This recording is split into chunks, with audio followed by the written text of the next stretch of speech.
Hi, I'm glad you're here again. Or if this is your first time, welcome. Tonight, I want to talk about something I can't prove, but I keep feeling anyway.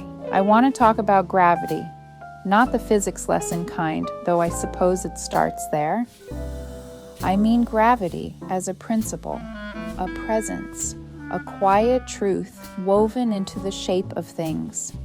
We say gravity is a force that pulls, that it draws mass toward mass, that without it, nothing would hold, planets would drift, oceans would lift, you and I would float away like dust in the sun.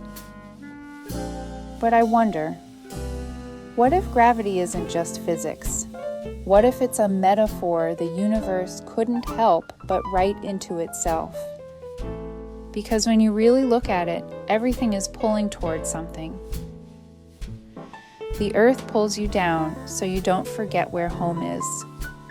The moon pulls the tides, and maybe your emotions too.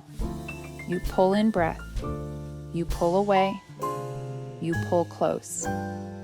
You're pulled by music, by memory, by the way someone once said your name like it was a secret. Sometimes I think gravity is love in disguise.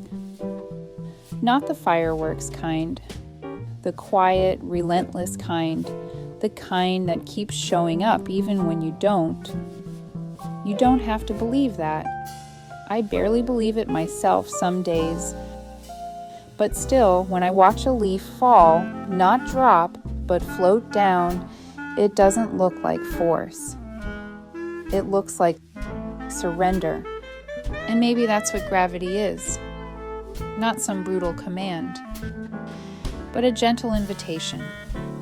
Come closer. Let go. Stay a while. Here's something strange.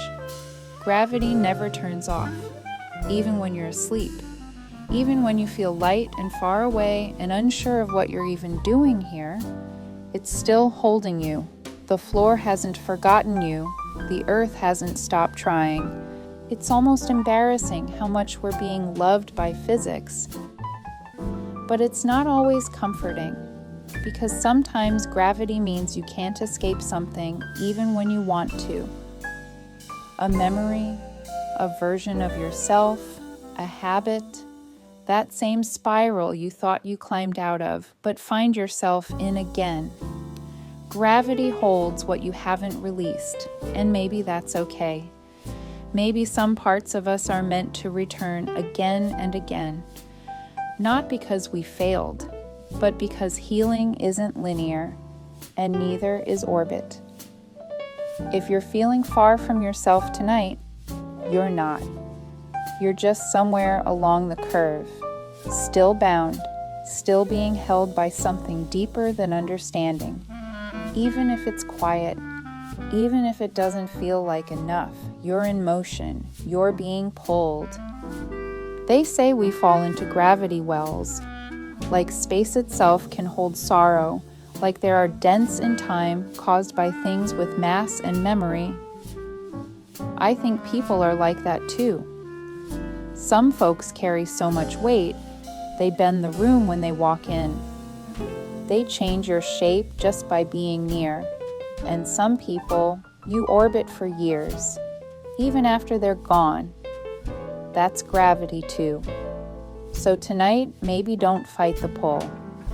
Let your shoulders drop. Let your breath go wherever it wants. You don't have to hold yourself up right now. Gravity's already doing it. You don't have to prove anything. Not tonight. You're allowed to be heavy. You're allowed to fall into yourself. And you're allowed to rest in the knowing that something, somewhere, has already caught you. That's all. Thank you for lying here with me. Sleep as long as you need. And if you wake up and feel even slightly more whole, then that's enough. Good night.